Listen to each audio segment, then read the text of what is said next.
Welcome back. After a split at home against Montana and Montana State, the UND women's basketball squad hit the road in search of their first conference win outside of Grand Forks this season. Alex Heinert caught up with head coach Travis Brewster to see how UND women fared out west. Alex? Thanks, Kelly. Well, Travis Brewster, facial hair is still there, so this team's still searching, unfortunately, for its first conference road win of the season. Two competitive games, two different games as we expected against Idaho State and Weber State this past week. Just didn't go the way you wanted. Yeah, you know, I thought Idaho State, we competed very, very well. Came out and really asserted ourselves on both ends of the floor.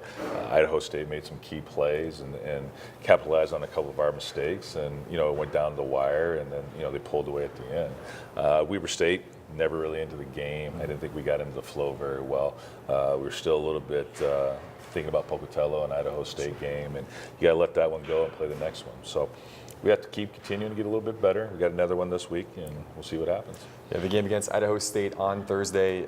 Not a pretty game, 52 total fouls between both teams. Lexi Clabo picked up a couple of quick ones in that first quarter. How much did having her in foul trouble just affect the flow of your offense? Well, you know, we need her on the floor. That's just one of those things.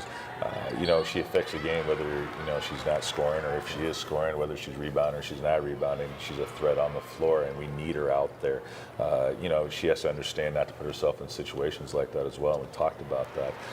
You know, and when you're playing on the road, it's tough. You know, you're not in your home gym. So Idaho State's got a good fan base, and you know, when you're playing them, you gotta be ready. It's going to be a physical game, and that's exactly what it was. Yeah, they're always a difficult team to play against, and that's a tough building to shoot in, and that was the case again. I think 23% from the floor. You mentioned after the fact that it just felt like the girls didn't trust the offense that night. What did you mean by that? Well, you know, there's certain things that we got in the offense with the high-low look, and you know, even off of reversals for our guards, and we weren't getting reversals to get those easy looks. You know, they packed it in on the backside, and that offense is designed for a team that packs it in to reverse the ball quickly and let the perimeter get a good attack at the rim at the same time. You get a roll with the post going down in there as well, and so you still get an inside-outside look, and we weren't doing that. We were kind of keeping it on one side of the floor and really trying to just, we were, I guess, tunnel vision, just looking at one option. And you know, going back to even looking at his film, it was very much evident in that. And so we talked about it, and you know, I thought we've adjusted and we're learning from it, and that's the key. This team's got to keep learning at this juncture. It was a three-point game that late in the fourth quarter. Then, as you said, Idaho State just made a couple of plays down the stretch, and you weren't able to answer. They get the 57-46 win, and you go to Saturday's game against Weber State. And as you mentioned a moment ago, too, the key was really in that first quarter. They closed the quarter on a big run, and you had to play catch up the rest of the game. Again, you know, Lexi wasn't in that game a whole lot. You know, just a little bit beat up, and at the same time, packing it in. I thought Fallon Friege did a tremendous job of trying to lift the team. They've got a little bit of lift from Melissa Leet as well in the post. But again, we were very much tunnel vision on what we were trying to accomplish instead of, you know, reading the flow of the game, reacting the correct way. But, you know, Weber State's a fast team. They play up tempo, and once they get rolling, they gain a lot of confidence quickly. You mentioned Melissa Leet. A big surprise off the bench. She goes for 8 points, 7 boards in extended minutes. She's a true freshman kid that hasn't played a ton this season, but nice to know you can rely on someone like that stepping off your bench when you need her.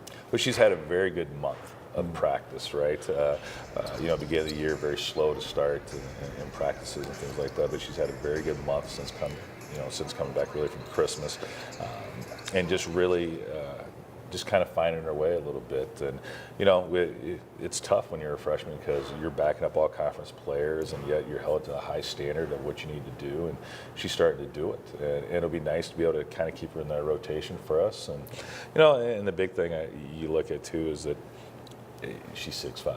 Well, we're going now ahead to this week, a chance without a game on Thursday to just focus a little more on practice. 6-1 at home. You're going to be at home now for the next 3 games coming up. Talk me through how important these next couple of days of practice are going to be leading into a tough test against Northern Colorado. Well, you know, A, they get back into routine with school. B, we're not traveling, so they're sleeping in their own beds.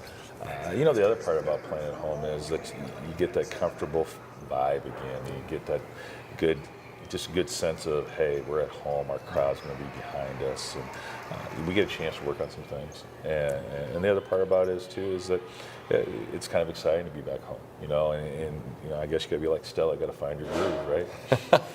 Well, UND women's hoops looking to get their groove back this Saturday against the league leaders, Northern Colorado. A big game at 2 o'clock here at the Betty. Brew, thanks as always for the time. Best of luck this weekend against the Bears. Thanks. Travis Brewster getting his groove back. Kelly, back to you. All right, thank you so much, Alex. Well, when we come back, an SDSU recruit was recently in the area, putting up some outstanding numbers for her top-notch team. Jason Andera caught up with her and brings us a Peyton Burkhardt feature next on Midco Sports Tonight.